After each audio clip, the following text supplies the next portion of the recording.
percentage, OBP.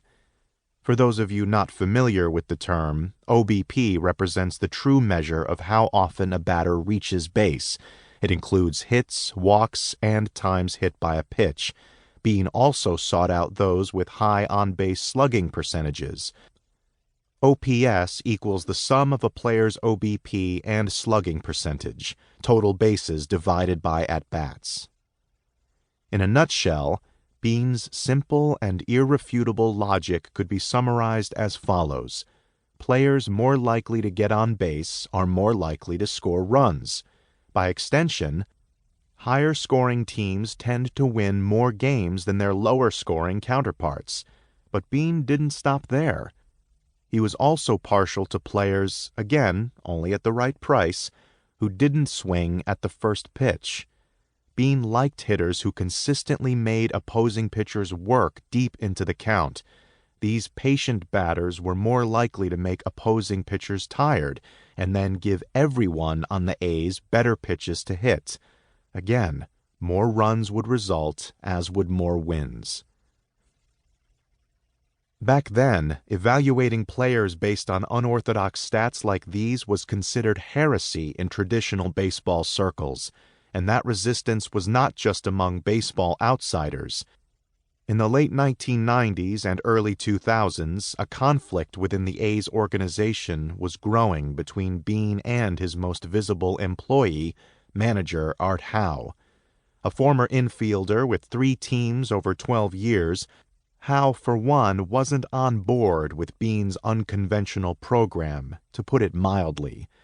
As Lewis tells it in Moneyball, Howe was nothing if not old school. He certainly didn't need some newfangled, stat-obsessed GM telling him the X's and O's of baseball. Oakland's internal conflict couldn't persist.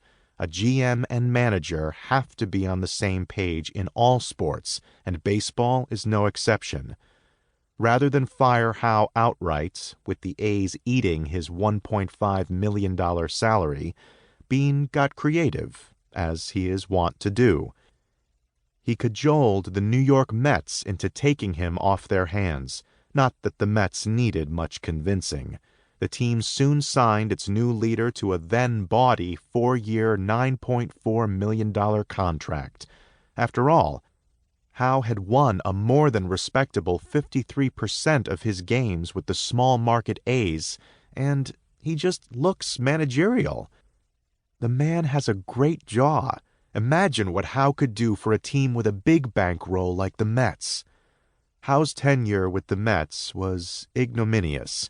The team won only 42% of its games on Howe's watch. After 2 seasons, the Mets realized what Bean knew long ago.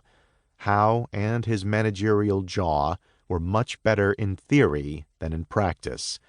In September 2004, the Mets parted ways with their manager. While Bean may have been the first GM to embrace sabermetrics, he soon had company. His success bred many disciples in the baseball world and beyond. Count among them Theo Epstein, currently the president of baseball operations for the Chicago Cubs. In his previous role as GM of the Boston Red Sox, Epstein even hired Bill James, the godfather of sabermetrics. And it worked. Epstein won 2 World Series for the Sox, breaking the franchise's 86-year drought. Houston Rockets GM Daryl Morey is bringing Moneyball concepts to the NBA. As a November 2012 Sports Illustrated article points out, the MIT MBA takes a radically different approach to player acquisition and development compared to his peers. And then there's the curious case of Kevin Kelly, the head football coach at the Pulaski Academy, a high school in Little Rock, Arkansas. Kelly isn't your average coach. The man stopped punting in 2005 after reading an academic study on the statistical consequences of going for the first down versus handing possession to the other team. Coach Kelly simply refuses to punt. Ever. Even if it's 4th and 20 from his own 10-yard line. But it gets even better. Ever the contrarian, after Pulaski scores, Kelly has his kicker routinely try onside.